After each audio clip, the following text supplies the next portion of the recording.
फिलहाल जल्दी से अपने दर्शकों को जानकारी देते हुए 1980 में बीजेपी का गठन हुआ। अटल बिहारी वाजपेयी पहले अध्यक्ष बने, लाल कृष्ण आडवाणी, फिर मुरली मनोहर जोशी, फिर लाल कृष्ण आडवाणी की बारी आई। कुशाभाऊ ठाकरे, बंगारू लक्ष्मण, जेना कृष्णमूर्ति, वेंकैया नायडू, लाल कृष्ण आडवाणी, राजनाथ सिंह, नितिन गडकरी। राजनाथ सिंह को 2013-14 में बीजेपी की कमान फिर से दी गई और 14 में हमने देखा देश में मोदी लहर के बाद कैसे पहली बार प्रचंड जनादेश के साथ नरेंद्र मोदी की सरकार बनती है। उसके बाद अमित शाह 2014 से लेकर 2020 तक अध्यक्ष के पद पर रहे और उसके बाद जेपी नड्डा 2020 से 2025 के यानी कि राष्ट्रीय राजनीति में मेघा जितने भी मैंने अध्यक्ष का नाम लिया है बीजेपी के जो अब तक के रहे हैं सभी का कद बहुत बड़ा रहा था, लेकिन राष्ट्रीय राजनीति में नितिन नवीन की बात करें तो शायद उनकी इस तरह की पहचान नहीं रही थी। इसीलिए जिम्मेदारी और चुनौतियां दोनों नितिन नवीन के कंधे पर अब कहीं ज्यादा बढ़ जाएंगी। मेघा, देखिए, मैं चित्रा नितिन नवीन जी को मिलके आई हूँ तो मैं आपको कहूंगी कि जो सवाल लोग उठा रहे थे और जिस दिन इनका नाम आया उस दिन हम आप हर कोई वो कहते हैं ना, वी विल टेकन अबैक कि ऐसा नाम जो हम इतना ज़्यादा नहीं जानते हैं। मंत्री ज़रूर हैं, पीडब्ल्यूडी के मंत्री हैं और बिहार के हिसाब से काफ़ी एक्टिव भी है और संगठन का काम कई एक बार राजनाथ सिंह की तस्वीरें हम दिखा रहे हैं। राजनाथ सिंह जब 2 बार बने थे और देखिए गृह मंत्री अमित शाह भी पहुंच गए। आप भी अध्यक्ष रहे हैं 2014 से 20 तक और उस समय आप सोचिए भारतीय जनता पार्टी ने देश के तमाम उत्तर प्रदेश में पहली बार प्रचंड जनादेश के साथ 2017 में सरकार बनी थी। खुद अमित शाह के नेतृत्व में एक तरह से उत्तर प्रदेश में चाहे हम 2014 में 80 में से 73 सीटें जीतने की बात करें या फिर 325 सीटें जब 2017 में विधानसभा चुनाव में भारतीय जनता पार्टी ने हासिल की थी। अमित शाह की वो रणनीति थी और सिर्फ एक जगह नहीं, देश के अलग अलग हिस्सों में। मेघा, जो तस्वीरें आ रही है मैं चाहूंगी उस पर भी आपकी टिप्पणी।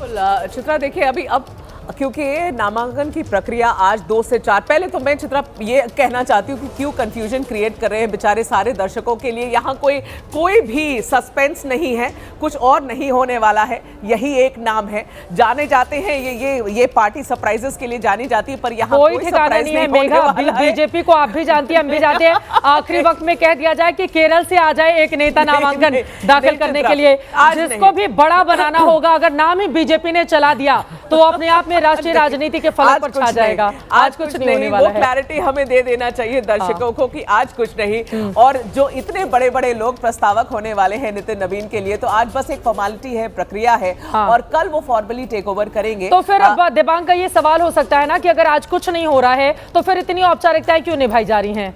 तो वो दिबांग सर से ही हम पूछ लेते हैं। सर, आप भी बता दीजिए, अगर आप औपचारिकता ही है, देखिए चित्रा, ये सिर्फ और सिर्फ औपचारिकता ही और कुछ भी नहीं है, फॉर्मेलिटीज ही है जिनका निर्वाह कर रहे हैं। सर दिबांग, मुझे लगता है देखिए, अगर आप राजनीतिक दल हैं, लोकतांत्रिक दल हैं, तो ये औपचारिकताएं नहीं हैं, ये बहुत ज़रूरी कदम है जो हर राजनीतिक दल को बिना सोचे समझे, बिना संशय के उठाने चाहिए। एक तो बात ये है।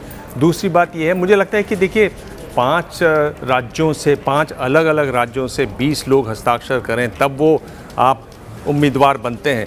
ऐसी पार्टी है जहां हर चीज़ की, हर कदम की खबर भनक लोग तुरंत लीडरशिप को पहुंचाते हैं, तो उसमें और किसी के होने की गुंजाइश नहीं है। ऐसा नहीं है इनमें कोई भी सूरमा जो इस तरह से चुपचाप ले आए सिग्नेचर और किसी को पता भी नहीं चले, वो भी 5 अलग अलग राज्यों के।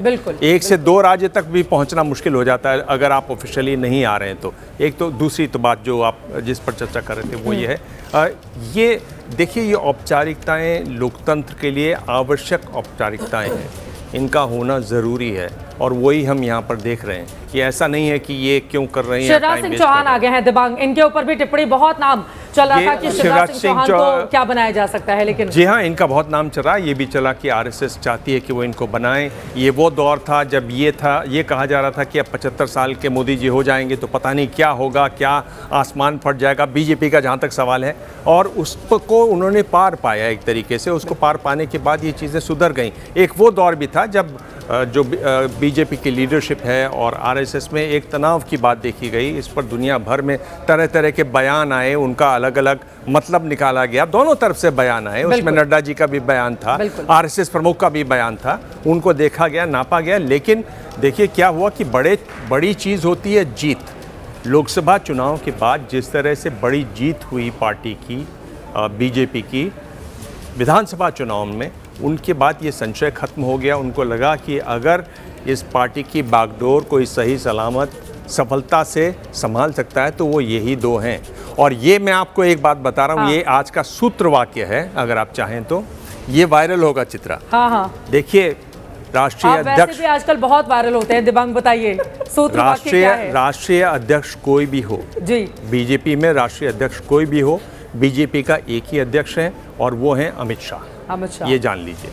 हाँ, इस बात से तो मैं भी आपके पूरी तरह से सहमत हूँ। इसमें कोई 2, 3 चौथी राय नहीं है कि अमित शाह का कद क्या है। और हम सब ने देखा है अलग अलग बैठकों के दौर में भी जब अमित शाह पहुंच जाते हैं तो वहां पर एक तरह से हामी ही भर जाती है। लेकिन ये बात भी सच है कि नरेंद्र मोदी और अमित शाह की मतलब इस जोड़ी के नेतृत्व में बीजेपी आज जहां पहुंची है, वैसा भारतीय जनता पार्टी ने 1980 में जब अपनी पार्टी बीजेपी के तौर पर स्थापित की होगी तब उस समय ख्वाब देखा होगा।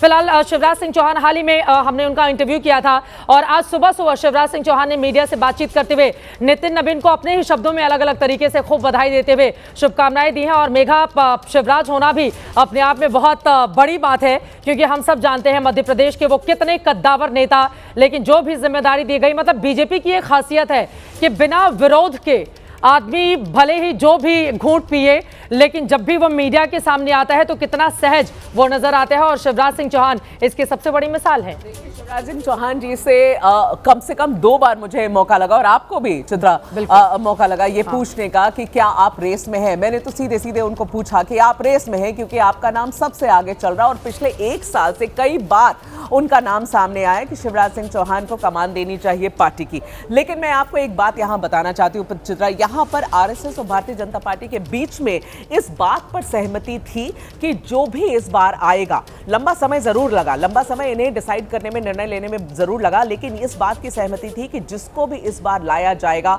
वो एक जनरेशन नीचे होगा। एक जनरेशन नीचे इसलिए होगा 50 साल से कम उम्र का, जिसकी कमान, जिसके हाथ में आप कमान देंगे वो लगभग अगले 15 साल के लिए एक्टिव पॉलिटिक्स में होना चाहिए। वो चाहते हैं कि युवाओं को जोड़ा जाए इस पार्टी से। पूरी दुनिया की सबसे बड़ी राजनीतिक पार्टी है चित्रा ये। आप समझिए जिम्मेदारी कितनी बड़ी है इस पार्टी की, और हमारे देश में युवाओं की तादाद कितनी बड़ी है। तो जो भी आएगा वो उस उम्र का हो जो इस पूरी युवा पीढ़ी से कनेक्ट कर सके। शायद यही एक बड़ी वजह है कि प्रधानमंत्री जी का भी यही मन था और आरएसएस का भी यही कहना था, जो हम बार बार लोगों से ऑफ रिकॉर्ड मिलते थे चित्रा, यही बातचीत होती थी कि जो भी आए वो एक युवा चेहरा हो। तो मैं आपको ये बात बहुत अब पूरी जानकारी के साथ बता सकती हूं, क्योंकि ये निर्णय हो चुका है। जब तक नहीं हुआ था तो ये संशय था कि क्या एग्जैक्टली पीछे हो रहा है क्लोज डोर्स के पीछे। लेकिन मैं अब आपको बता सकती हूं कि बीजेपी के आला कमान जो टॉप लीडरशिप है और आरएसएस की टॉप लीडरशिप के दोनों के सहमति से एक लिस्ट बनी थी। एक लिस्ट बनी थी जिस लिस्ट में 50 बीजेपी के लीडर्स जो 50 साल की उम्र से कम के हो, 50 से ऊपर नहीं। बहुत क्लैरिटी थी कि ये सबसे बड़ा कंडीशन है, 50 साल की उम्र के नीचे के लीडर्स हैं उनकी लिस्ट बनी। उस लिस्ट से एक नाम चुना जाएगा, ये निर्णय लिया गया था। हर्ष सांघवी, हरीश द्विवेदी, ये तमाम वो नाम थे जो लिस्ट में फाइनलाइज किए गए थे। हर्ष सांघवी फिलहाल दावोस में है, वहां पर महाराष्ट्र के मुख्यमंत्री भी पहुंचे हुए हैं। आज वो बीजेपी दफ्तर नहीं आ रहे हैं, तो उनकी ओर से ये बताया गया है कि मैं नहीं पहुंच पा रहा हूं, लेकिन मेरी शुभकामनाएं पूरी तरीके से हैं। फिलहाल बिल्कुल सब जो डावोस में है ना, वो सब ने ट्विटर पे लगता है सुबह सुबह उठते से बिल्कुल कि भाई मैं आते से सबसे पहले ताकि खोजा नहीं जाए, ये नहीं जाना जाए कि कहीं नाराजगी तो कोई किसी भी तरह की नहीं है। हम आपको अमित शाह की तस्वीरें दिखा रहे हैं। मुझे याद आ गया पटना में जब चुनाव चल रहा था उस समय हम लोगों ने कॉन्क्लेव किया और उसमें गृह मंत्री से सवाल पूछा गया था बिहार के लोगों के बारे में। मेघा खुद भी बिहार से आती हैं, तो अमित शाह ने बड़ा अच्छा सा जवाब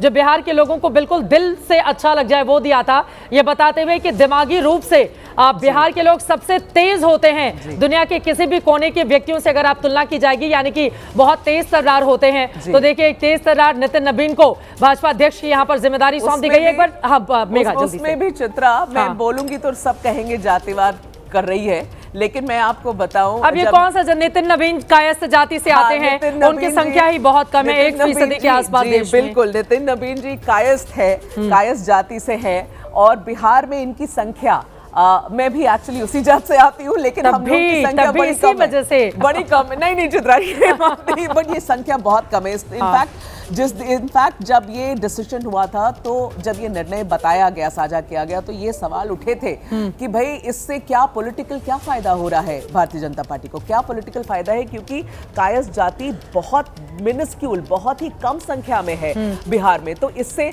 एक बात ये बात हुई कि भाई आप फॉरवर्ड कास्ट के आपको किसी को लाना था, इस पर भी बहुत चर्चा हुई थी। आपको याद होगा कि क्या ओबीसी अध्यक्ष आएगा, क्या कोई दलित अध्यक्ष आएगा, क्या फॉरवर्ड कास्ट का अध्यक्ष आएगा, इस पर बहुत चर्चा पिछले 1.5 साल से हुई थी।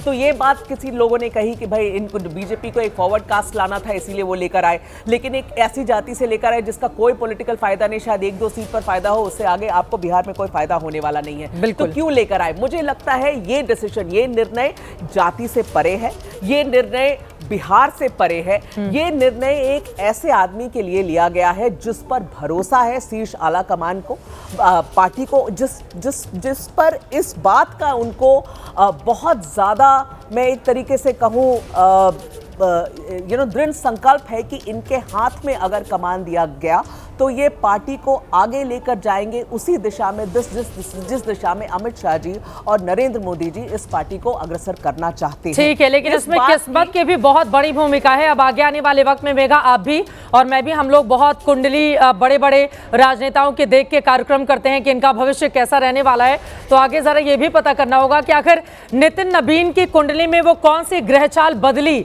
जिसने इस व्यक्ति को कहां से कहां लाकर आप सोचिए बिठा दिया है। ये भी अपने आप में बेहद दिलचस्प है।